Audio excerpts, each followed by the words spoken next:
Magandang araw po sa inyo lahat. Welcome po sa panibagong video natin dito sa Makapili TV.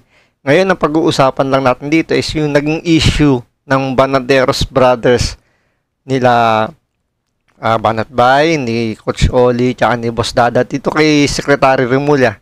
Di ba naalala nyo, gustong pakasuhan ni Secretary Remulla itong sila Banatbay ng contempt of court tsaka obstruction of justice daw dahil nababastos daw yung ating korte. Ngayon, dito nagkaroon kasi ng hearing sa Senado, budget deliberation to. Ngayon, inungkat nito ni Senator Coco Pimentel yung naging issue dito kay Secretary Remulla tsaka doon sa mga vloggers na to. Dito makikita ninyo kung paano napahiya si Secretary Remulla na hindi niya alam kung ano ba yung pinagsasabi niya during nung nalaman niya na na-interview nitong tatlo si General Bantag. Dito makikita niyo, sabi nga ni Banatbay dito pahiyang-pahiya rito si Remulla na parang kulang na lang dapat pauwiin na lang niya yung kanyang mga yung kanyang mga kasama dahil hindi man lang yata siya inorient or hindi siya binigyan ng magandang info para ano ba yung nangyari na parang dapat binigyan siya ng konting idea ano ba yung mga itatanong, ano ba yung nangyayari ito sa may sub-deliberation na to para alam naman niya isasagot niya. So panoorin natin to kung ano ba yung nangyari doon. Bigla niyang ipinasok etong vlogger. Sino ba itong mga vlogger na ito? Walang nga kasing vlogger ito. Nakikigulo pa sa bayan Mr. Chairman, what is your issue, Secretary, with the 3 vloggers? Sino to? Hindi ko sinusundan yung mga vlogger. Narinig ko yung sinabi ni Bato, kalbo yan Mga kalbo yan Wala akong sinabi si Senator Bato. Pero nasundan ko yung issue na papakulong mo rin yung 3 No, sir. vloggers. Maybe the message is really the person they interviewed a person wanted by the law. So, tinanong siya, ipakukulong mo ba yan? Diretsuhan ipakukulong mo rin ba yan? Ang dami-dami na nga sa kulungan na parang sinasabi ni Pimentel, ang dami-dami ng kriminal, ang dami-dami na kang nagkakaproblema na nga kayo, tapos may plano ka pang ipakulong, itong hindi naman mga kriminal. Parang ganun ang dating Di ba? Para sinasabi niya, ang dami na, laki-laki na nga, hindi na nga magkasya yung mga kriminal. Isasama mo pa itong tatlong, ang tataba nito mga ito. Lalo na yung isa dyan, ang laki-laki. Ang lakas siguradong kumain yan. Hindi, alam nyo, walang biro pinag-usapan yan kasi tinanong yan, kaya nga dapat, pag kayo manunood, panoorin nyo ng buo. Para mas maintindihan natin. Ang pinag-uusapan nila dyan, kasi tinanong dyan, so yung mga hinuli nating pogo, asa na sila? Nasa custody ng PNP pa. Tapos tinanong pa sila, so tayo nagpapakain dyan? Sabi ni Bato. Todo! Kasi nga namomroblema na yung gobyerno sa sobrang dami. Kaya nga naipasok ito ni Pimentel na bakit pati ito? Laki-laki nun, hindi niya alam. Di pa kakainin mo pa si Boss Dada, kulang ang isang itik dyan. Kailangan dalawang itik dyan. Di ba? A person wanted by the law. Tapos ang sabi niya dito, tingnan nyo sinabi ni Remulla pakukulong mo ba yan? Ano sagot ni Remulla? Maybe the message is really the person they interviewed a person wanted by the law. Parang sinasabi niya, actually, nagbibigay lang naman ako ng message. Di ba? Parang ganun Ang sinasabi kasi, ipakukulong mo ba rin ba yan? Sabi ni Pimentel. Sabi niya, actually, meron lang ako mensaheng parang binibigay sa tao. So dito, lumalabas, parang nananakot lang to si Secretary Remulla na parang hindi nyo ako pwedeng batikusin. Kasi kung babatikusin nyo ko, babanatan nyo ako, ipakukulong ko kayo. Diba, alam mo yun, tinitreaten na niya lahat ng pwedeng bumatikos sa kanya. Diba, kasi kung ang intention niya lang, sabi nga niya, yung message lang naman niya is parang takutin yung mga mag-i-interview pa kay Bantag.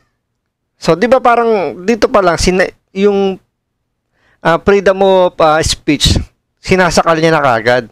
Kasi nga tinatakot niya na na hindi nyo pwedeng interviewin niya. Kapag doon, tinatanggalan niya na kagad ng karapatan si Bantag, tinatanggalan niya na ng karapatan nitong mga vlogger o kung sino man yung pwede mag-interview kay General Bantag. Diba? Malino yung sinabi. Tinetreaten niya, nagbibigay siya ng mensahe na pwede niya ipakulong yung mga mag-i-interview o yung pwedeng kunin yung side ni Bantag. So, hindi pwedeng kausapin si Bantag. Parang ganun yung gusto niyang palabasin dito. Sabi ko, pambihirang DOJ secretary ito. So, the message is, talagang pagkakumontra ka sa gobyerno na ito, yari ka. Although, sasabihin mo, itatago mo yan sa damit na kesyo dahil kriminal o dahil, hindi nga kriminal dahil wanted, bawal nang interviewin. Which is every lawyer knows. Na walang bawal na mag-interview mapa-convicted o mapa-wanted. Alam mo yan ng lahat ng abogadong matitino. Yung may mga utak. Kaya nga even yung nasa si Atty. Claire, di So, ibig sabihin, parang sinasabi ni Banat Bay dito. Kasi sabi niya, di ba, lahat daw ng abogadong may utak, alam yan. So, yung sa mga hindi nakakaalam na may ganun, is walang utak. Di ba? Mali yung sinabi ni Banat Bay. Kasi marami siyang napagtanong ang mga lawyer dito. Sigurado naman ako, sinabi naman niya na before nila in-interview si General Bantag, is nagtanong-tanong muna sila. Diba? Hindi sila yung basta-basta lang pumapasok sa isang sitwasyon na alam nila na ikapapahamak nila. So, nagtanong-tanong muna sila. Kaya malakas ang loob nila na interviewin si General Bantag. Ngayon, di ba, sinabi na rin nga na parang alam lahat yan. Ngayon, kung di mo alam yan, anong klase kang abogado? Diba? Alam mo na may mga kanya-kanyang karapatan ang bawat Pilipino na may karapatang sabi yung press freedom tsaka yung freedom of expression. So dito parang sinasakal na kagad ni Secretary Remulla na hindi ka pwede bumatiko sa administrasyong ito. Diba? Parang nangyayari, nag-aaroon ng martial law na mini martial law dahil nga pinipigil niya na kagad yung yung kalayaan makapagsalita. ba, di naman natin na kakilala yun. Sa katunayan, nabatikos natin yun. Kahit siya, sinasabi niya, wala ho. Narinig ko rin si isa pang abogado na si Panelo. Wala ho. Narinig ko na, napakarami ko na kinausap, wala hong bawal. Wala ho doon. So what's really the message? The message is simple. Pag ikaw kumontra sa gobyerno, matakot-takot ka na. That's basically the message Remulla is telling every Filipinos, especially mga vloggers. Pag kumontra kayo, magagaya kayo dito sa tatlo. Ang problema, Secretary Remulla, kesa na matakot to kaming tatlo, parang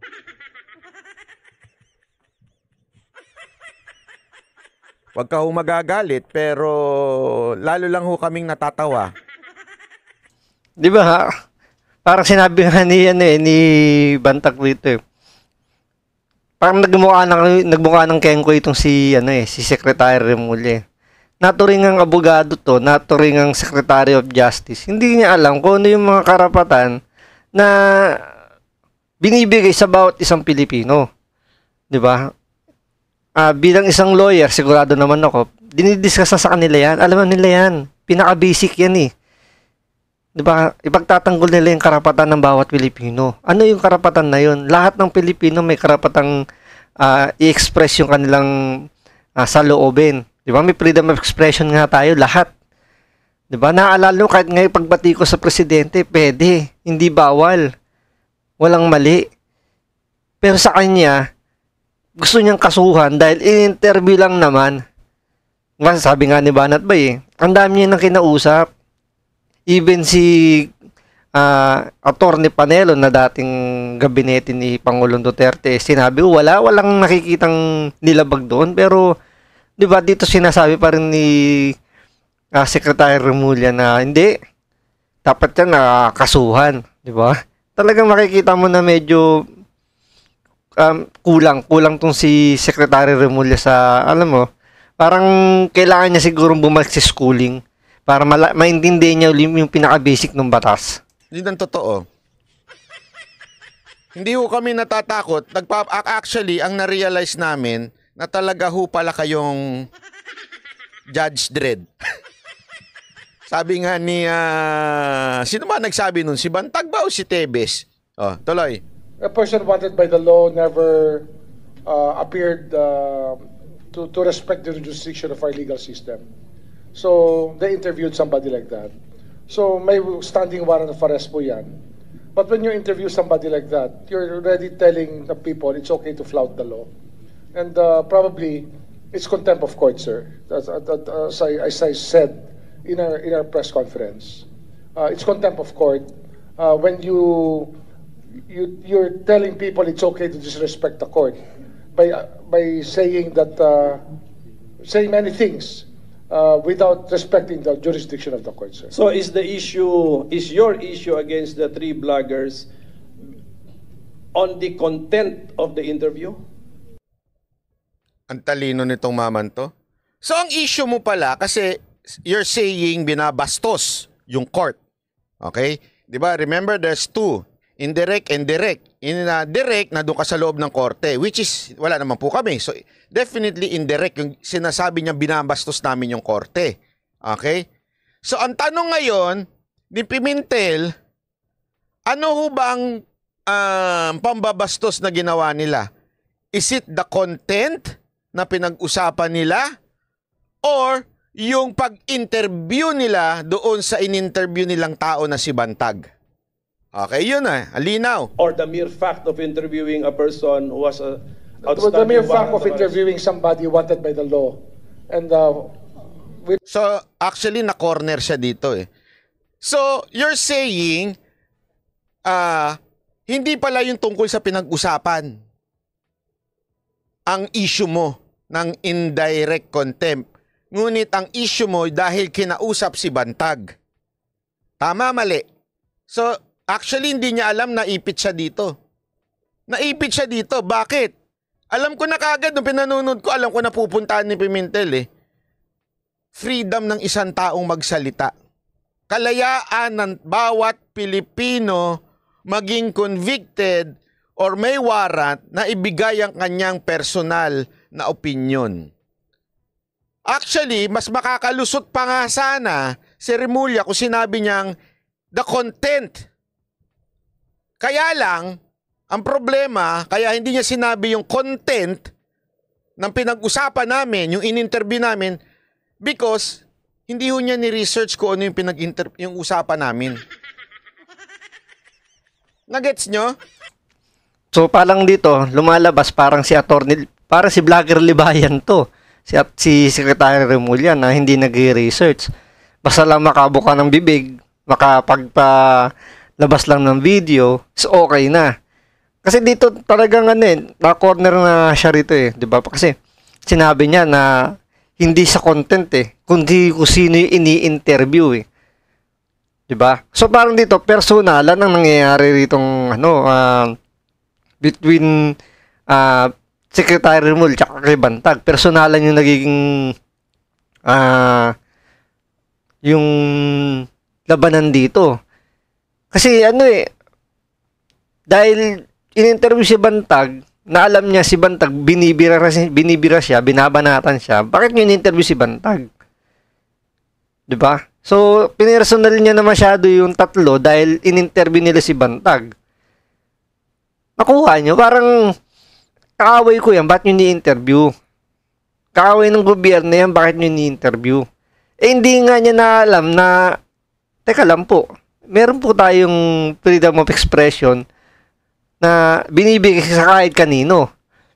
Kahit convicted pa yan, kahit hindi pa na-convict. Pero kay Bantag kasi hindi pa siya convicted eh.